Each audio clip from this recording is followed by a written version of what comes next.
roadmap to normality, although the headlines are still worrying. So I really appreciate you joining us this week, especially as it's quite a momentous change for your business. So thank you.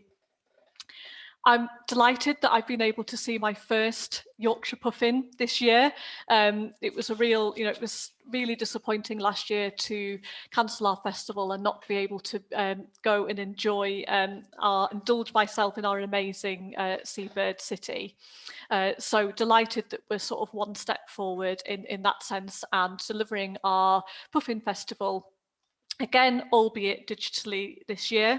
It's always really important for us that our Yorkshire Puffin Festival isn't just about a 3-day event, but how the festival can put a spotlight on Flamborough's internationally important seabird colony that inspires visits long after the festival weekend. So more on that later. Before we get into the detail of today's session, I've just got a few housekeeping things. So if everybody could stay on mute, that would be fantastic. There'll be an opportunity to ask questions at the end after a series of presentations today. You can ask your questions in the chat box, or you can raise your hand, and there's only a small number that have joined us. Hopefully some others will be able to join us a little bit later on. But yeah, as it's only a small number, it would be great for us just really to have a bit of a chat through it. If we lose internet connection, please just sort of revisit in a minute or two using the same link. Same if your own connection goes down as well. And my colleague Kate, who's working behind the scenes, will let you back in again. I'm delighted to be joined by some of my colleagues from Yorkshire Wildlife Trust today. So David Craven, our regional manager for East Yorkshire. Hello. Together with his team, David manages and conserves Flamborough Cliffs Nature Reserve, and this afternoon David is going to tell us more about this reserve, so why we should visit, how to make the best of a visit, and perhaps most importantly, that top spot for puffin spotting. And I'm also joined by Anna Cowie, who's our Marine Pollution Officer. Hello. And Anna will be sharing how local businesses are helping us create a cleaner, greener coast and giving our seas a chance. I will then finish the presentations with an overview of this year's Yorkshire Puffin Festival, including the resources available for you and your guests and how you can get involved and show your love for Yorkshire's puffins. I'd also like to introduce Sophie Wilson, who's our Wilder Communities Engagement Officer for our Living Seas programme, who was welcoming everybody as they arrived. She's just joined us, and she's really excited about hosting events along the coast. I'd especially like to thank local BID businesses for their support for this year's festival. Before I hand over to David, I just wanted to give a little bit of a background on the Yorkshire Puffin Festival. We hosted our first event in 2018 at North Landing through our nature tourism programme. With our modest setup, a total of 1,750 people participated in the festival, which primarily focused on a programme of guided walks.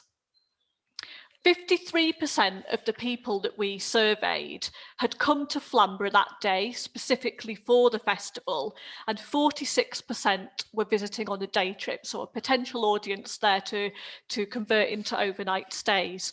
What was interesting to us was the large percentage of this, that such a large percentage of this audience hadn't seen a puffin before and didn't know that they could see puffins in Yorkshire.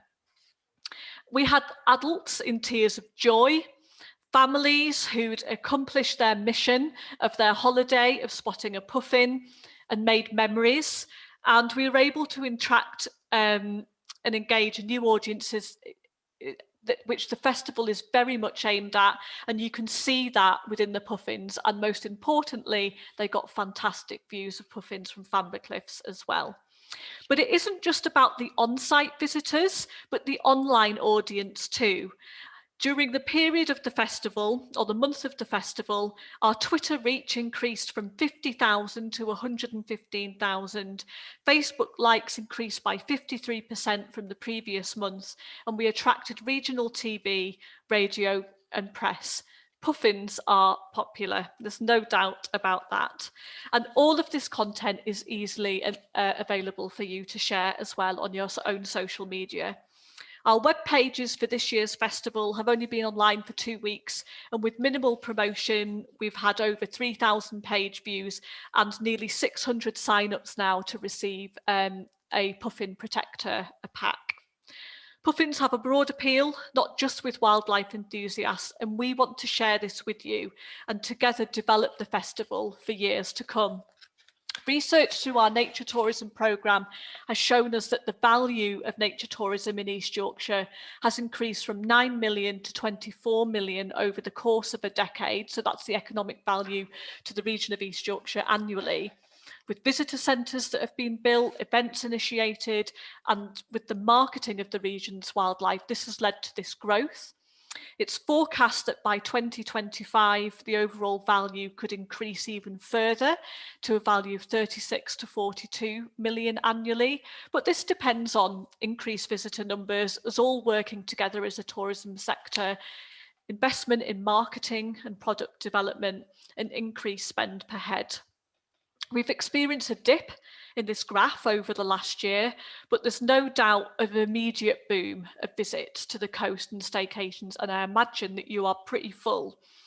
Nature has been our solace over the last year, and just looking at this sort of quote that I found here that's on the left-hand side of your screen, seeing the increase in visits to outdoor places actually after the restrictions ease was quite phenomenal to see that rise in visits to our outdoor places. But we've also seen the sort of negative side of that and seen what the volume of visitors, we've seen it particularly on our nature reserves, can bring. So there's lots of responsible messaging that we are including within our Puffin Festival this year, but there's a longer term opportunity for us to develop a more sustainable approach to our tourism development in celebrating one of the UK's best loved birds. Your everyday is the extraordinary to others. There's power in those puffins, so I'll hand over to David to tell us more about the reserve.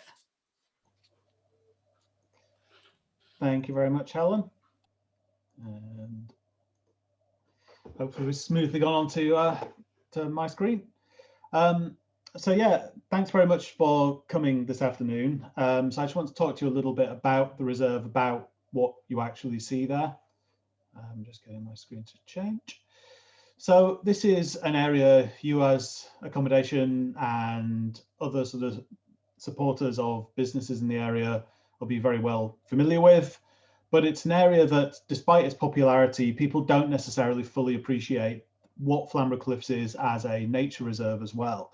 So it's incredibly popular with people coming for a day out, coming for a holiday, but they think about Bempton when they think about the nature, and Flamborough is a little bit lost, despite the fact that it is at least a match for Bempton, if not arguably superior. And when we think about Flamborough Cliffs, we're actually talking about a tale of two seas. There's the big obvious wet one there that everybody knows, and that North Sea, the upwelling of colder waters, that creates nutrients. Those nutrients that are in there are the basis for the food chain that ultimately feeds the seabirds that we are all great lovers and supporters of on this part of the coast. But for me as a geologist, there's a more interesting sea, and that's the ancient sea that over 80 million years ago was laid down as a shallow tropical sea and created the chalk, that white cape that we see sticking out there into the sea. And the interesting thing about that chalk is, if you go down to the Kent Downs, it's the same chalk. And there in the Kent Downs, we have an area of outstanding natural beauty. Hop across the channel to France, that same chalk underpins the French landscape of some of the best wine producing regions in the world. Champagne gets so much of its terroir from the chalk landscape that it's built on. And yet, so if we go elsewhere, this chalk landscape gives us an area of outstanding natural beauty. It gives us this great wine producing region, but in East Yorkshire, it's not celebrated in the way it needs to be. And that chalk, the reason that's so important for nature is that the way it weathers out creates the cracks, the ridges, and little nooks and crannies, which all those seabirds then use in spring to come back for their breeding. And that's why that and the living sea is why they come back every year. But before we talk about the seabirds, which are the really famous part, it's worth talking about some of the rest of what makes Flamborough special. Because actually, when you go up to the cliffs, those grasslands you walk across are incredibly important spaces. They are equally valuable, equally protected spaces, because coastal grassland of this type is incredibly rare. And it creates a whole range of rare wildflowers. In this case, we can see this sort of sea pink and thrift on there as well. And those grasslands, because of the way it is at the coast, you don't get the big dominant plants develop. Because you don't get the big dominant plants develop, you allow that space for these smaller wildflowers. You allow the space for the insects that specialize on those flowers, and you allow the space that allows certain birds to nest in those spaces. And the sort of birds that we're talking about that you will see and hear very commonly at Flamborough on the cliffs are things like the meadow pipit and the skylark. And while we can celebrate puffins and we can celebrate gannets, there is one of the things I love most about going to Flamborough Cliffs is that almost all year round, you can hear singing skylarks. They carry on till about November. They start up from about February, and it is just one of the most evocative sounds of the English countryside. And it's something that, again, you go to some other places, they're celebrated for the skylarks. People write songs, you know, write huge compositions about them, and we have them right there at Flamborough Cliffs. And I think it's one of those things that when you say to your visitors, when you say to go to the cliffs, do tell people to stop and listen to that sound. You might not even see a skylark. They go so high in their song flight, but you will hear that distinctive babbling melody. And as I say, there's all manner of insects. It says butterflies, but actually there's a moth and a butterfly on here. So we have the burnet moth and we have the blue butterfly. And these sort of insects, which all provide pollinating value, are an incredibly important part of Flamborough's ecosystem. And so it is really worth stressing to people, don't just shoot to the edge of the cliff to look for the puffins. Also have a look at what's on those grasslands, have a look at what sort of flowers and plants you can see, have a look at what's feeding on them, because there is this whole other world there. And if you spend any time in Flamborough, and I'm sure most of you on this call will already know this, one species that you can see so distinctly is the barn owl. Beautiful bird that in other parts of the world, millions of pounds have been spent trying to encourage barn owls to thrive. And sometimes that money just doesn't get anywhere. But here in East Yorkshire, we have a thriving population of barn owls, and we aren't really even trying to create it naturally. It's just that the habitats we have automatically create that space. And again, year round at Flamborough, not just in those peak sort of summer months, you can see barn owls on those grasslands looking for all the little small mammals that are the foundation of their life. And even if you're in the middle of the caravan parks and things like that around Flamborough, you can see barn owls, you can see brown hares, two species that are iconic British species that are really hard to see in most places. You can look out the window of a caravan in East Yorkshire and you can see a barn owl, you can see a brown hare. But of course, when people think of Flamborough and when they think of Bempton, they think of this area, they think of the seabirds. And that's understandable because this is one of the biggest mainland colonies of many of these seabirds anywhere in the country. And by default, that makes it one of the biggest in the world. So we have many of the gull species that nest there. And the one that's sort of, I think, indelibly associated, and I think is interestingly is becoming much more popular all along the coastline now, is the kittiwake, this little delicate gull with its very onomatopoeic name, which describes the call it makes. And there they are creating these little precarious lifestyle on the edge of the cliffs. And you can see them there. You go at the one time of the year, you'll see them collecting all the mud from the slopes to create that actual nesting platform. And then they pair up and then they raise their young. but we can also see many other gull species on the cliffs as well, such as herring gulls, black-backed gulls, not black-headed gulls, sorry. So you can see those all up along the cliff. Another bird that people see a lot, which they will probably at first glance think is a gull, is the fulmar. But actually a fulmar is more closely related to an albatross than it is to the gulls that we see more commonly and the gulls that we see in our town centres as well.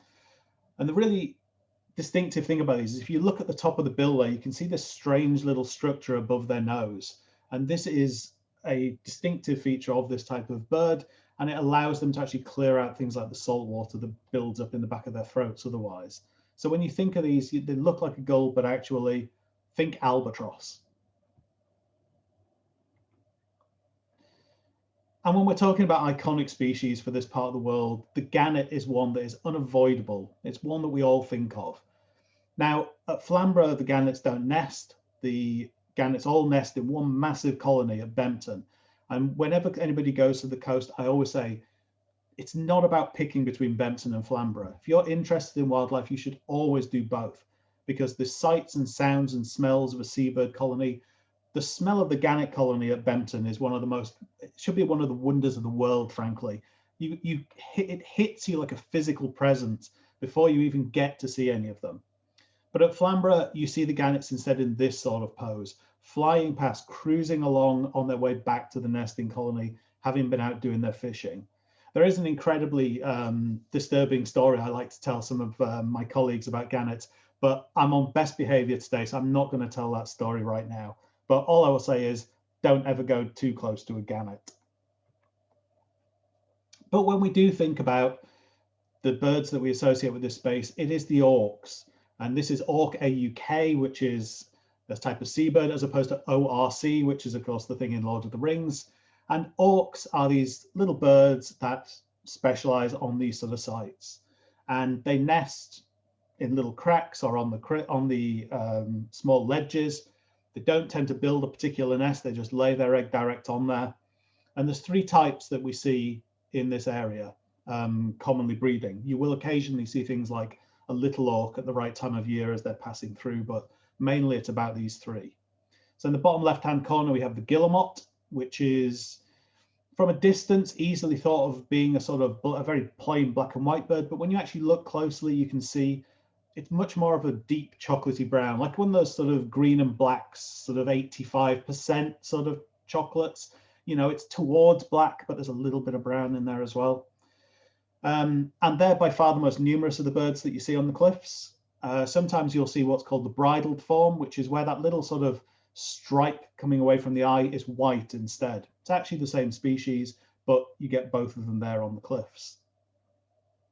On the right of the picture, my personal favorite of these three birds is the razorbill. The razorbill, if you're of a certain age, if you grew up sort of seeing new romantic bands on top of the pops, I always think of things like Adam and the Ants. When I look at a razorbill, it's got that kind of white sort of marking across the eyes. And I just think it's a really dramatic bird. And this, although this picture gives it a bit of a browny tinge, is a much closer to being a purely black and white bird. And then, of course, the one that everybody recognizes, but not so many people realize is here in the UK, the clown of the sea, the puffin. And if you're trying to spot a puffin on these cliffs, it can sometimes be difficult because there are islands you can go to where they nest in sort of cliff top burrows, and then they're really easy to find. Here at Flamborough, any of the mainland colonies, they nest deep into little cracks and crevices in the cliffs, so they can be hard to spot. Best way to recommend for any of your visitors, if they're going out there, if they're looking for the puffins, you always think about the colourful bill. The easiest way to spot them is to look for the bright orange feet. Guillemots and razorbills don't have that. The kittiwakes don't have that. If you spot something small, bright orange against that white cliff, you're going to be finding a puffin. And there are numerous puffins nesting along there, far more around Flamborough than there are at Bempton. Flamborough is much the better place to actually see them. So if your guests are looking for puffins, Flamborough is the place to go. And just as we close out with some tips for your visitors when they're coming out to visit our nature reserve, obviously there are multiple points where you can actually access the area. There's multiple car parks. good places to start is either the park at North Landing or the car park at the lighthouse, because from either of those points, you can walk that cliff top and walk your way around, see what you can see. If you're in Bridlington, if people are trying to be more environmentally conscious, which we'd always like to encourage, there is obviously a bus which drops off at North Landing car park. As much as you can, this path is steep, the path is dropping off over the edge, the path can be muddy and inaccessible at times, but if people can get up there, walking right round that cliff top path from North Landing round to the lighthouse, great way to actually see the cliffs and see what you can see. It is important because, as I emphasized, we have those birds like skylarks and meadow pipits, which don't nest in trees, they nest on the ground. It is important that anybody visiting with dogs keeps them on a lead and keeps them in relatively close control when they're doing that. It's also for the dog's own safety as well, because nobody wants a horrible accident with, you know, those dangerous cliff tops. Do stick to the paths. It can look like those grassy areas are just sort of amenity where you could go wherever you want, but actually that, as I've already said at the beginning, that grassland is a really important part of the nature reserve. And of course, good advice for all of us at all times, anything you bring with you, take it away with you at the end of the day, because litter is absolutely deadly to many of the species we're talking here. So please do just take that stuff away. And on that note, I will say thank you, and I'll pass over to my colleague, Anna. Thank you, David. I'll just share my screen.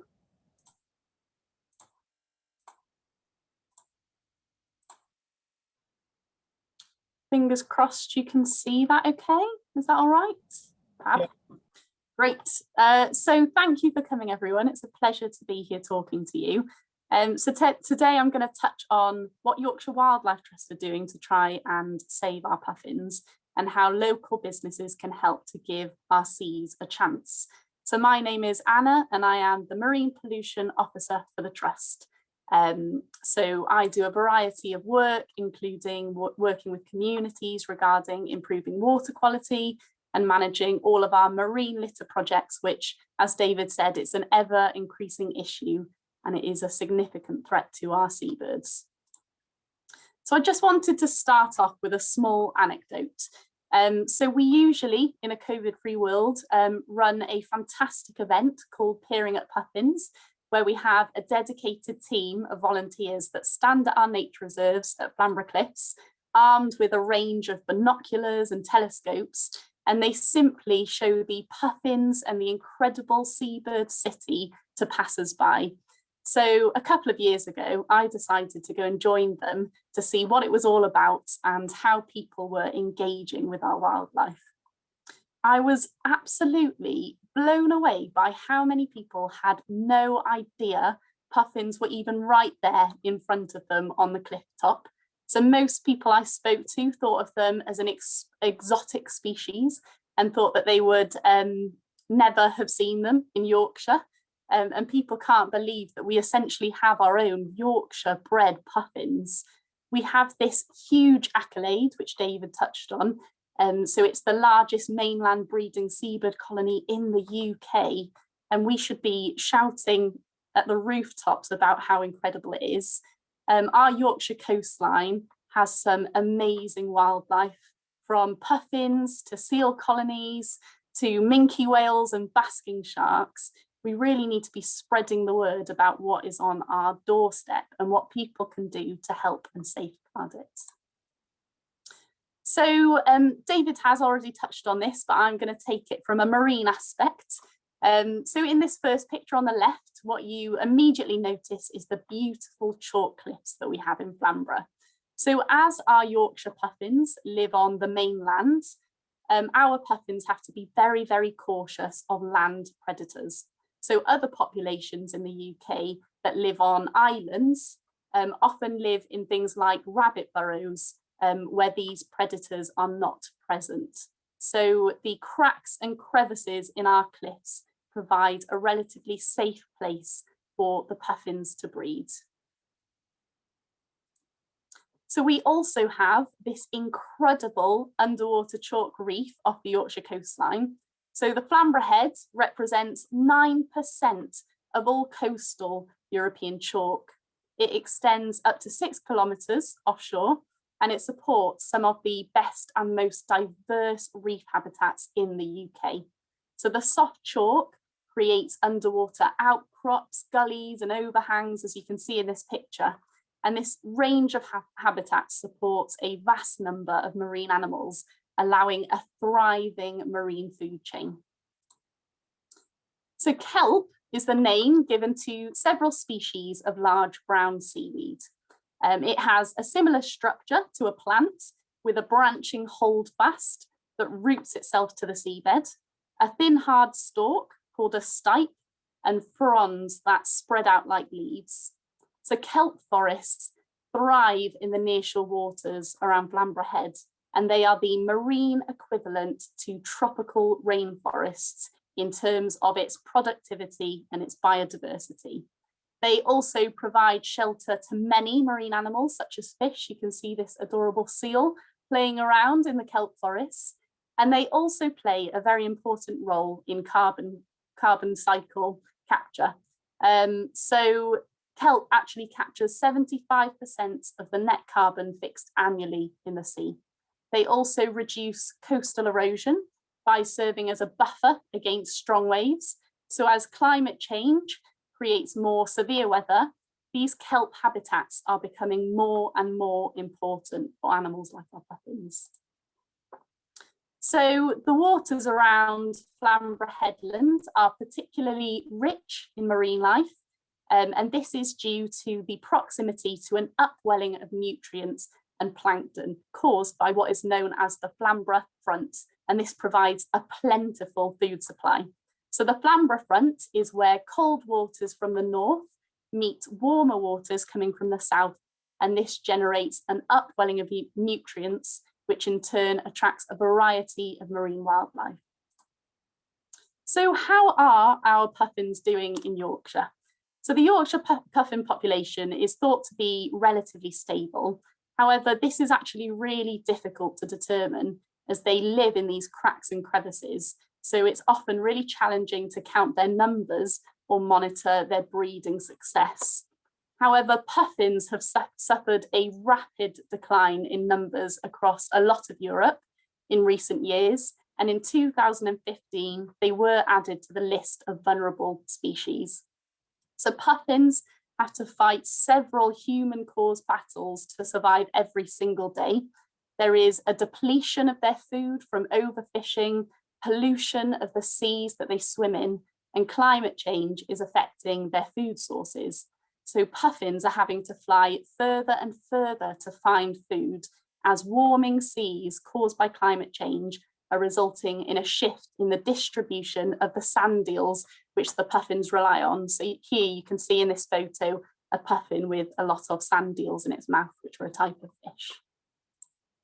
So what are we at Yorkshire Wildlife Trust doing to help puffins? So we have a dedicated marine team at Yorkshire Wildlife Trust, all with different specialities to try and give our seas a chance to recover and thrive once again. So seagrasses are the only flowering plant which grows in the marine environment, and they are very grass-like. So you can see a picture of some seagrass in the bottom right. Our seas absorb around 30% of the carbon dioxide released into the atmosphere, and studies actually show that seagrass is more effective than forests for storing carbon. So these meadows also prevent erosion, sorry, I'm getting confused, and provide essential habitat and feeding grounds for wildlife. So our marine team are actually restoring seagrass meadows in the Humber estuary to enable this really vital habitat to thrive once again. And this will increase the amount of carbon dioxide absorbed and tackle the climate crisis, which is affecting the sand eel distributions that our puffins rely on. So oysters form vast reefs underwater, which provide an essential cleaning service that keeps the surrounding sea healthy and clear. So a single oyster can actually filter and clean up to 200 litres of water a day. So oysters, in their own way, also help to combat the climate emergency.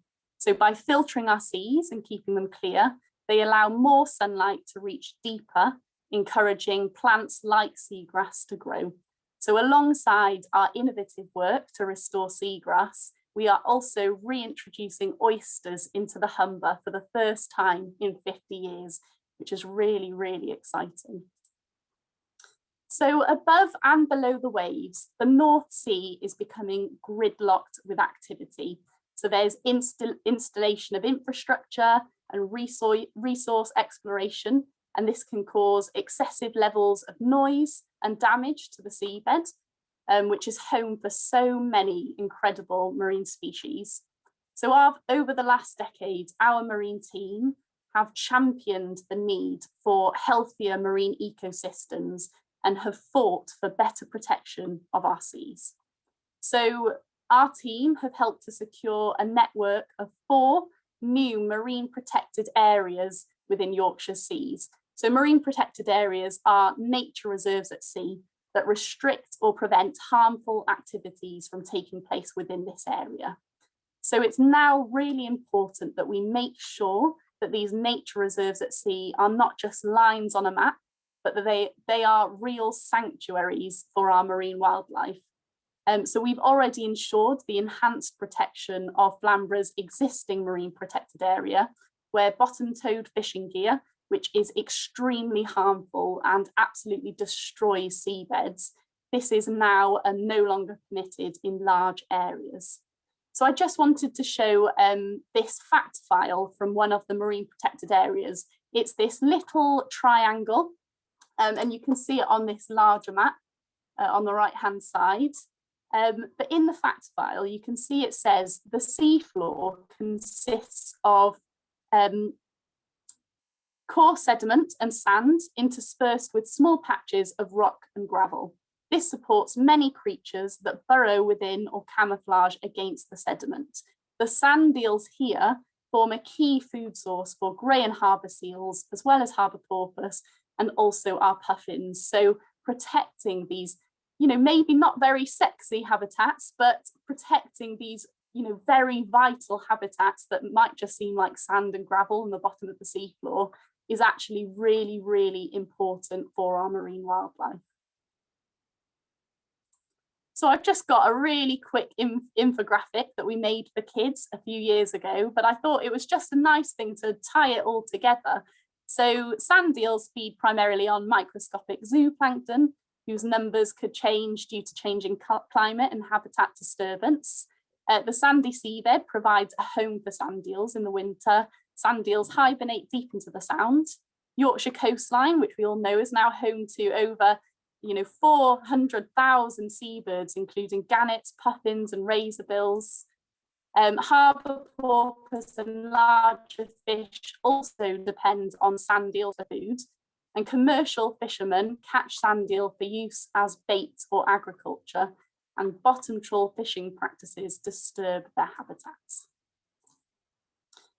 So now on to another very, very important topic. So marine litter, it's an ever increasing issue, and we regularly see the impacts along the Yorkshire coastline. So the top right image was taken by Whitby Whale Watching, who spotted this young puffling entangled in balloons. Thankfully, they managed to catch it and cut it free. However, a lot are not so lucky. So we have a variety of marine litter related projects. We have a Fishing for Litter project where we place bins at key harbours and ports along the Yorkshire coastline for fishermen to use for any discarded gear and marine litter. So you can see a bin in the bottom left-hand corner. So in 2019, through this project alone, we managed to remove roughly 27 tonnes of discarded gear and marine litter from entering our seas and harming our marine wildlife. We also coordinate our Ways of Waste Beach Clean project, where we recruit and support passionate volunteers to take ownership of a Yorkshire beach and to run regular cleans that are open to the general public. So in the bottom right, you can see a really fantastic group of volunteers who have just finished cleaning Scarborough South Bay. So we have plenty of beach cleans scheduled on a number of Yorkshire beaches, including Bridlington, throughout the year. So if you'd like to get involved, and join us to help remove marine litter, you can book onto these events through the Yorkshire Wildlife Trust website. We can also organise cleans specifically for businesses, or if groups are visiting, that is no problem. You can just get in touch with our marine team. We also create one of these posters every single year with all of the dates. So if you would like a poster to go up in your business, do let me know. We are currently developing a business pledge package with various suggestions on how businesses can do their bit to help and reduce marine pollution. So this will range from how you dispose of your fats, oils and greases to moving away from single-use items. So if you would be interested in getting involved, please do let me know. And I'm also really interested to hear if you've already made changes within your business to help with the issue of marine pollution and whether you've been successful or not. It's really useful to gather people's feedback. This package will also include various incentives that Yorkshire Wildlife Trust can provide, including promotion and support from our marine team. We also have 10 marine themed donation boxes available. So if anyone would be happy to place one within their business, please do let us know. This can be accompanied by a poster explaining the work that we do and why we need people's help. And all of the money will be pumped back directly into our marine pollution work. So thank you very much for your time today. It's been a pleasure.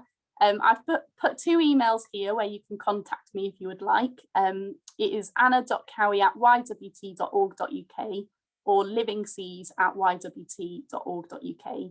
And if you have any feedback or information, I would love to hear from you.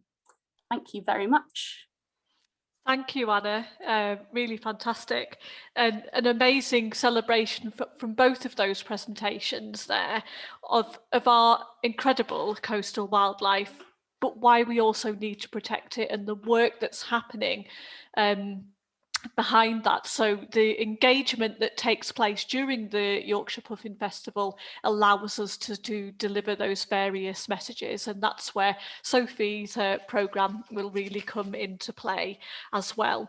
And that puffin that you saw that was spotted near Whitby with a balloon caught in balloon strings actually inspired an author to write a story, and that book is being featured as part of our Puffin Festival this year. So thank you very much, Anna and David. I'm just going to share my screen again, if it'll let me move on, and talk to you now a little bit more about this year's Yorkshire Puffin Festival. So welcome to the festival. This is one of our sort of warm-up events. It takes place over the bank holiday, so the 29th to the 31st of May. And we wanted to share what is happening with you first. We've done this, we've gone sort of digital, and we made the decision to do this because we knew that Flamborough would be very busy over that weekend, particularly in North Landing, following the latest easing of restrictions, and we didn't want to add any more pressure at that particular time. We're starting to deliver our real life events slowly but surely, and so we wanted to be mindful of the safety of our staff and volunteers as well. But we also wanted to use our resources as a charity and acknowledge the support that we've received very carefully, not fearing that anything would be cancelled, but creating resources that could be used in the long term as well, and really build the foundations for ongoing festivals as well. And our engagement reach through our recent online events, particularly through our Living Seas programme, have far exceeded the engagement actually that we have previously been able to offer on site. It's really increased our audience for us and made our talks, for example, much more accessible.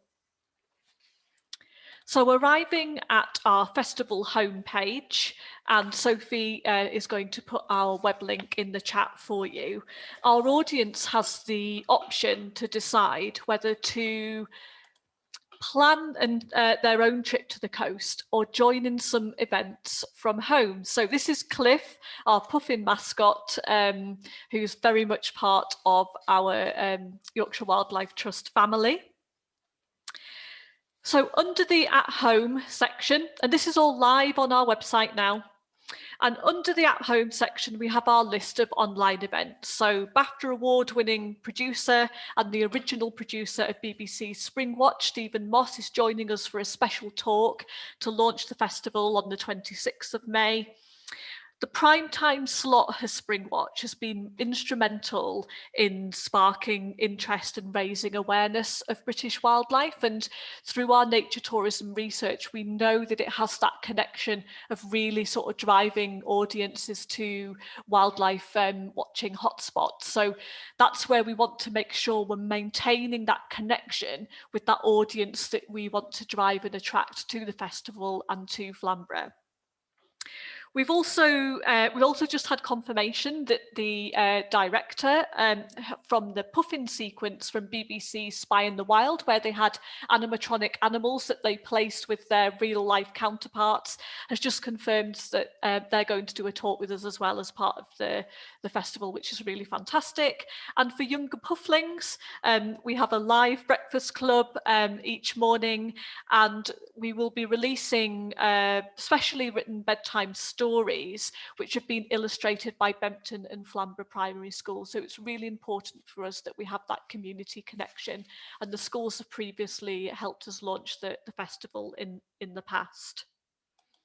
In planning a trip to the coast section, we have, or we will have, this is the bit where we've got a few coming soon, and this is going to be populated imminently. We're just putting some finishing touches together. And similar to the talk that David gave us, we've done a short video that introduces the people to the reserve. So one of our colleagues is a guide and showing people where to start their journey, where to go, and within that we featured there's a very simple map that appears that includes those viewing points where we suggest, which are the sort of top lookout spots to spot our seabirds, and the location at Breel Nook really is where you get to experience our seabird city. So we'll have this video that's available for people to watch. And one of our colleagues has written a blog post, again, so quite similar in terms of experiencing the reserve. So it just gives that different format, allows us to connect with different audiences. We're sharing this blog post with Welcome to Yorkshire as part of their Yorkshire campaign, and just gives that overview of what a walk from North Landing to Flamborough Seabird City is like across the reserve. We have a downloadable seabird spotter guide for Flamborough Cliffs, so a way to kind of sort of really get to know the birds on the cliffs. So lots here that David and Anna both illustrated this afternoon. And this guide sort of gives you not only sort of the birds that you can see, it highlights the best time to see them, but also what they might, particular behaviours or where they might be on the cliff. So this guide is brilliant if you get asked a question. It could be that you have some printed out, or it might be some great content to include in a breakfast pack, a bedroom pack for example. But we've tried to sort of give you lots of sort of information so you've got that to hand if you get any questions from your audience. And we've created a family guide to Flamborough Cliffs as well. So with experiences to enjoy down on the beach or up on the cliffs as well. So we've got 10 things to do here. So for example, look up and see millions of years before your eyes. So thinking about that real age of the chalk and how it was first formed. So lots of sorts of suggestions for families to enjoy their day at the cliffs. Rock pooling obviously is an absolute highlight, and people can spend many hours doing that. And we've got our seashore code on the back, and also an activity where people can capture their memories.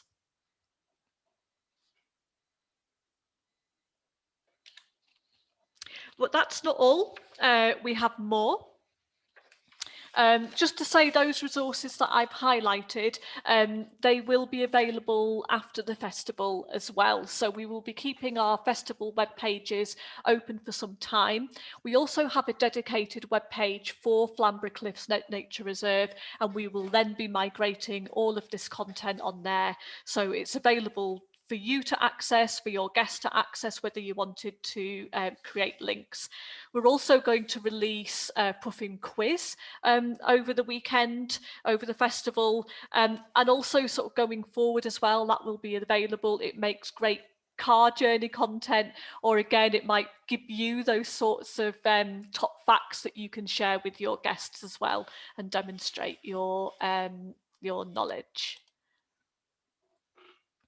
But yeah, as I said, that's not it. We've got other resources too.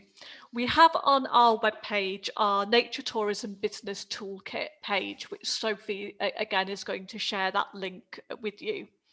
And on this page, we have a number of resources which are available for you to download, including our Nature Tourism Business Toolkit. And I know for some of you, this will be a very familiar document, as we produced this during our Yorkshire Nature Triangle project.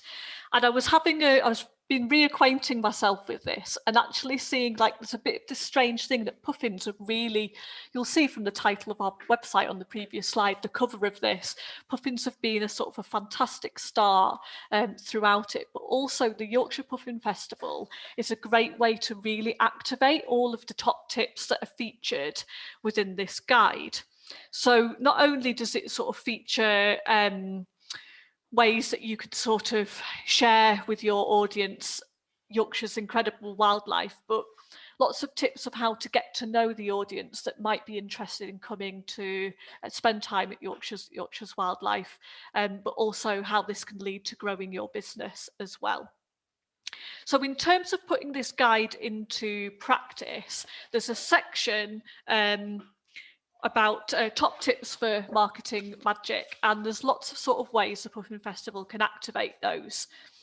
And one of them is that puffin spotting and the experience of seeing thousands of seabirds, if we showcase today, is it's an appealing experience for new wildlife watchers or families. It's a fantastic experience to witness, and you don't need lots of sort of detailed knowledge just simply to be able to enjoy it or even smell it as well. Unlike cultural or heritage tourism, wildlife visitors have no guarantee that they will see what they came to see. This can be part of the fun, and making the experience can be part of that. So that's why our sort of family guide talks much more broadly about the experiences at Flamborough. However, between April to July, talking about puffins or sharing images of puffins or Yorkshire seabirds is probably one of the sort of closest things that you can get to sort of almost sort of saying yes, this is what you'll see, but we always need to sort of highlight that with a bit of caution. So I think the fact that it is something that you can suggest and share, and as we saw from those comments earlier, that people do have that fantastic experience, it's something that you can have, it's a wildlife experience you can have that real confidence in sharing. And then there's picture power. So appearing puffin in your marketing material shows that you're connected to the local wildlife, and now your customers will know that too. So our website, our business toolkit page, features wildlife photographs that you can download and use either on your website or within your social media. So this is the puffin one.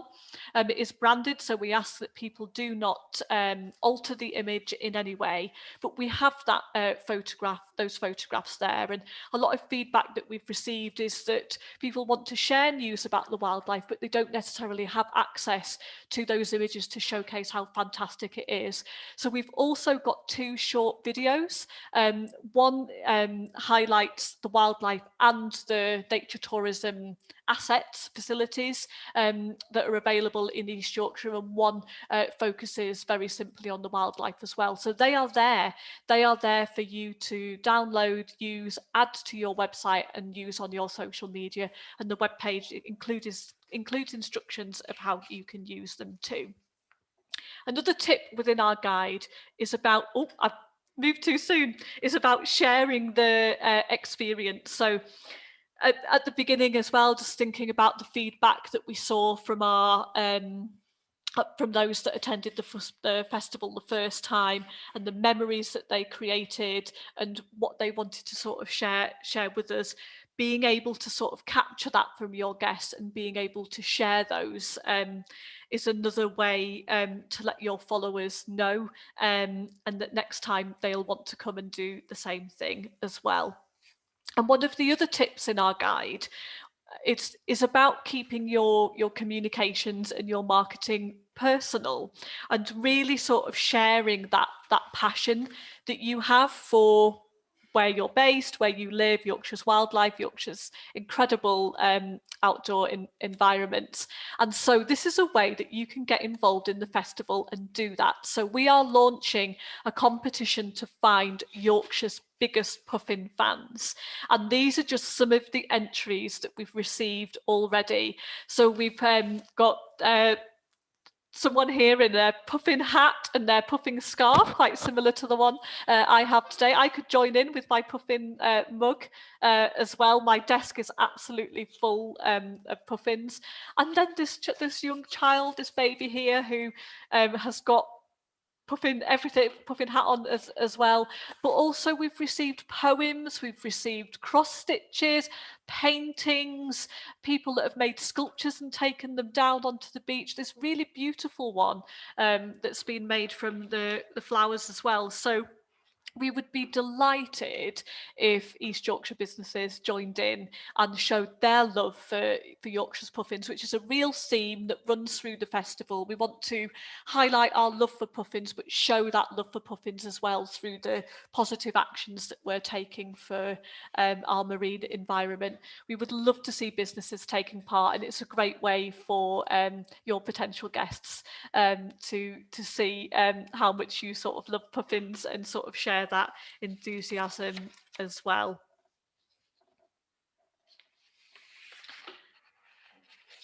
So yeah, that's all. That's a sort of a whistle-stop tour of what's going to be included in the Yorkshire Puffin Festival this year.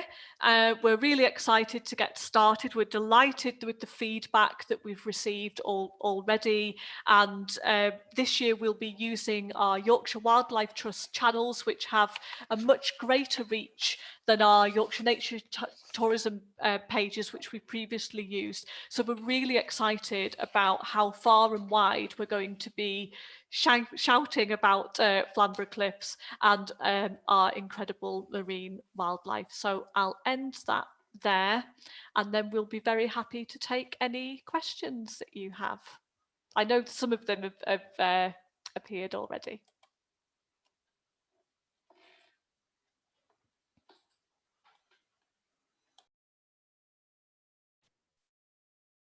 Had a few questions in the chat, so we'll run through those first. So to start with, are there any lookout points at Flamborough?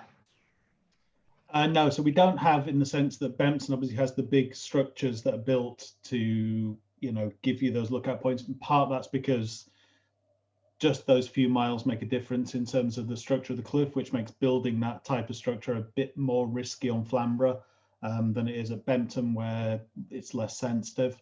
But what there are really great points, like that sort of was picked up in Helen's talk about sort of Breel Nook and places like that, where you can stand and see them really easily, and you don't need those kind of platforms as such. But really, it's I think the beauty of Flamborough is that you aren't doing that sort of prescribed tour. You are sort of stopping and looking and seeing all these different points and seeing what's there at on different days, because you can see something in one place one day and go back the next day and you won't see anything. It's just a case of, you know, there's a sort of look involved. That's one of the beauties of exploring for wildlife, really. Brilliant, thank you. Another question, could the Yorkshire Wildlife Trust use the photo of the Suzuki balloons and the puffin to get them to sponsor cleanups and things like that? So this photo was taken quite a long time ago, before I was with the trust, but I do believe that they did, with the photo, contacted Suzuki and they actually agreed to stop using those balloons. So it really shows how raising awareness and you know, working with different businesses is really, really important and can have an impact. So, yeah. Is it possible to post the resources and the links that we've shared today onto businesses? Can businesses use them to post them on their own Facebook pages? Yeah. The further that we can spread the word, the better, really. So we would be delighted if people were able to do that. So yeah, thank you, Sarah. That would be great. We will have lots and lots of content shared on Yorkshire Wildlife Trust's Facegram, Twitter and Instagram in the build-up and over the course of the festival weekend. So there'll be lots of things that you can just very easily share as well. We've also been putting together just some very simple sort of tweets or posts with a selection of images if businesses are interested in us sort of sharing that as a mini toolkit for things for people that they've got some ready-made content to share, we're happy to sort of share that out as well.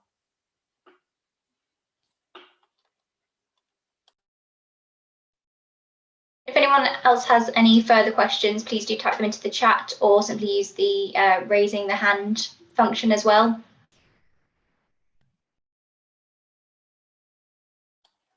I've just noticed a question in there about now Bridlington Tourism Information Centre is back open. Do they have any of the guides? Good question. I don't think they currently do. I know we have been in touch with them about the festival and what's happening, but that's a really good reminder that we can follow that up and we can share the spotter guide and the family guide as well. So thank you for reminding us to do that. That's great. If there's any further places that you think would be really useful for us to contact, then we'd be really keen to hear that.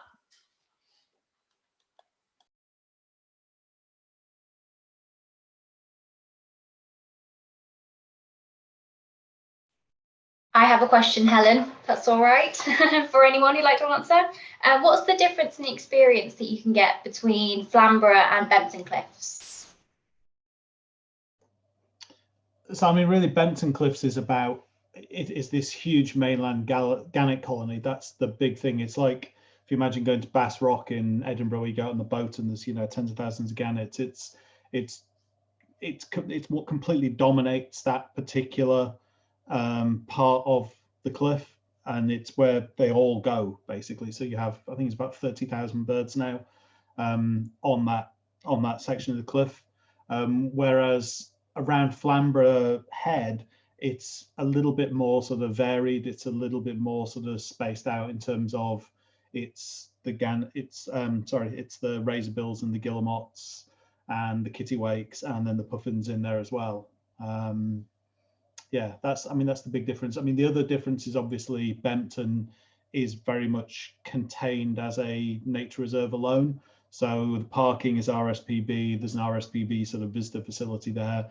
Whereas at Flamborough, obviously you've got multiple points where you can come on. It's doing a whole bunch of other functions as well, because it's catering to the caravan sites, it's catering to the day trippers, it's got a broader kind of range of stuff going on around it. When we have held the festival before, we met a lot of people that had been to both. So they might have been to Bempton and had perhaps an introductory experience.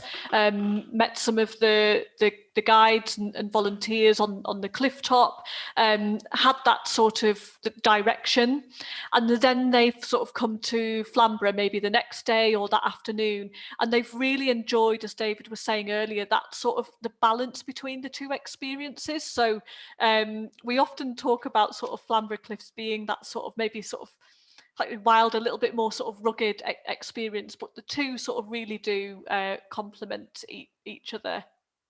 And just to highlight one of the first events, the sort of build-up events that we have as part of the Yorkshire Puffin Festival, is a talk with the Bempton team, with David O'Hara from Bempton Cliffs Nature Reserve, which is taking place tomorrow evening. So that's part of our Living Seas Live programme.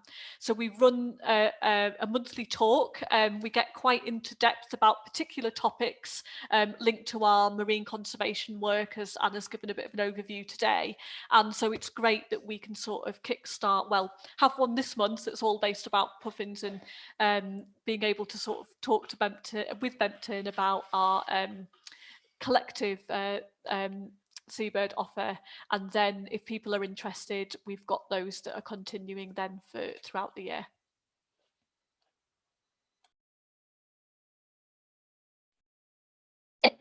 Outside of the seabird season, what wildlife can you enjoy at Flamborough Cliffs?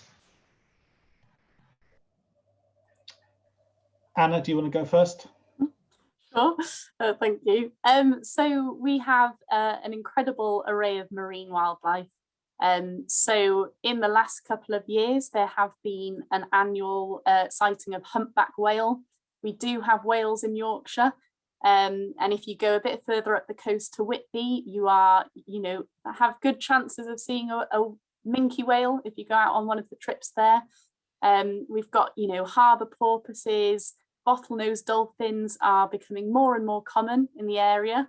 And scientists can actually look at photographs of the dorsal fins of bottlenose dolphins that have been visiting us in the last couple of years. And they've actually identified them as the moray firth population, which is really, really interesting to know that they're travelling up and down these coastlines. We also potentially get an annual sighting of things like basking sharks. So it's really, really important. It's great to enjoy the seabirds, but do keep your eyes peeled to the sea. We also have a number of seals that do haul out around Flamborough Lighthouse, so it's great to see them bobbing in the water. Yeah.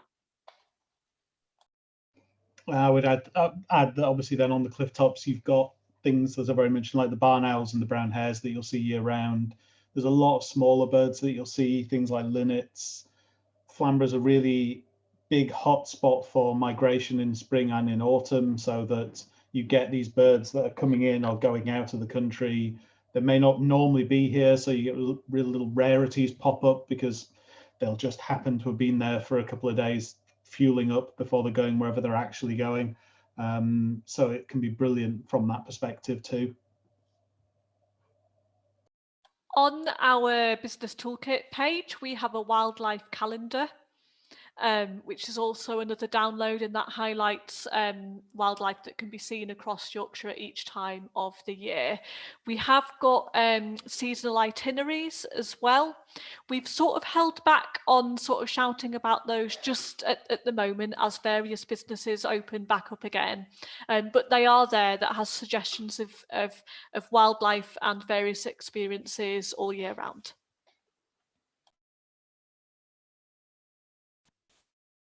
Thank you. And how are the Yorkshire Wildlife Trust going to evaluate and monitor the audience from the Yorkshire Puffin Festival this year? Oh, good question, because all of that information that we've received over the two festivals that we've done at North Landing has been absolutely fascinating and vital for our development. Moving digitally, we've been able to sort of really sort of step that up, and we've got lots of different ways that we can do that. So we can measure our engagement on social media. There's various analytics that we can implement to understand who is engaging with our content. We are able to also retrieve information via those that have booked on our events as well. And we are then going to be sharing a questionnaire with our attendees as well to find out various bits about information. So whether people are encouraged to visit Flamborough as a result of using and engaging with our resources, if they've seen a puffin before, if they've been before, are they planning to go again, and whereabouts they're based. So we'll be able to get lots of parallel information, but offering digitally means that we've got sort of multiple sources this year where we can start to track that from.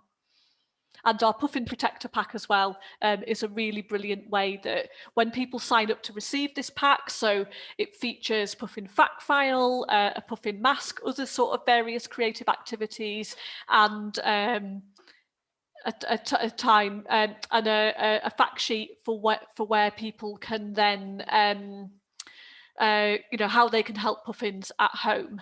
And as they receive that, it allows us to create a journey for them in the build up to the festival and afterwards as well.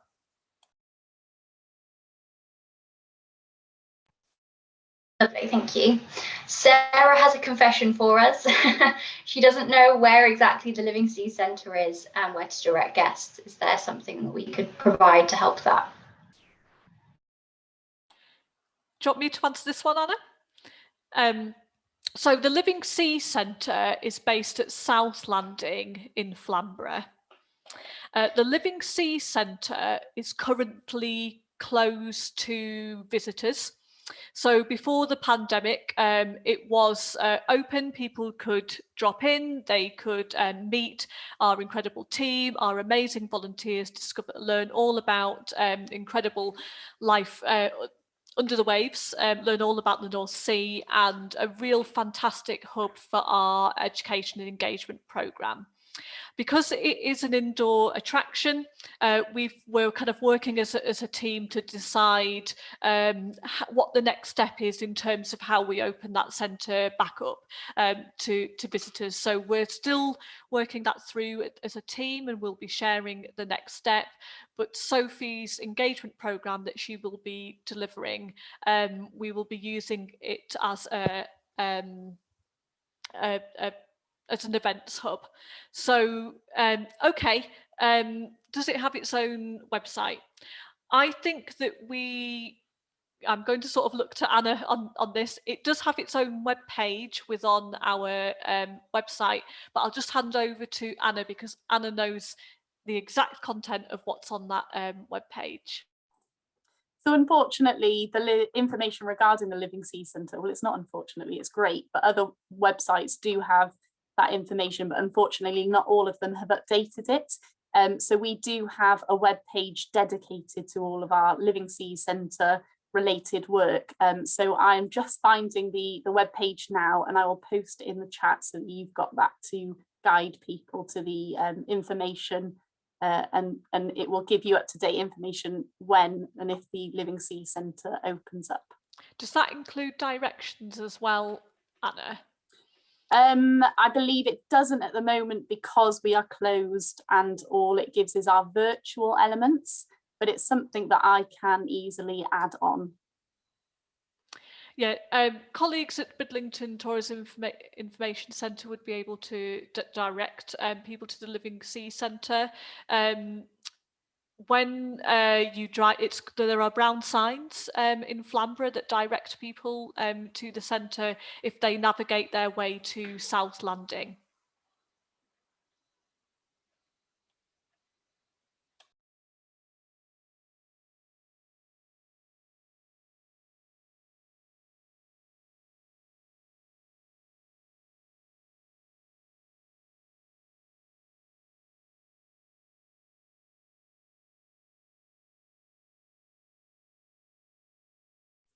Sarah's put in that she's never noticed the signs, and we are a bit of a hidden gem. I think we're less well known than North Landing, but South Landing is an absolutely fantastic place to go for rock pooling and for our Living Sea Centre when it's open. But the best thing is to check our Living Sea Centre page. So details of events, whether they're virtual or ones that we are soon be able to host, they will be featured on the Living Sea Centre page, or we have another web page just / events, and that's where we sort of feature everything as well. And the Living Sea Centre actually has its own Facebook page as well, and that's another really useful channel if you're not following that page already, for lots of information on there as well. And it's a great way to sort of get to know what the team's up to as well. But I'd recommend following that page as well for all the latest details.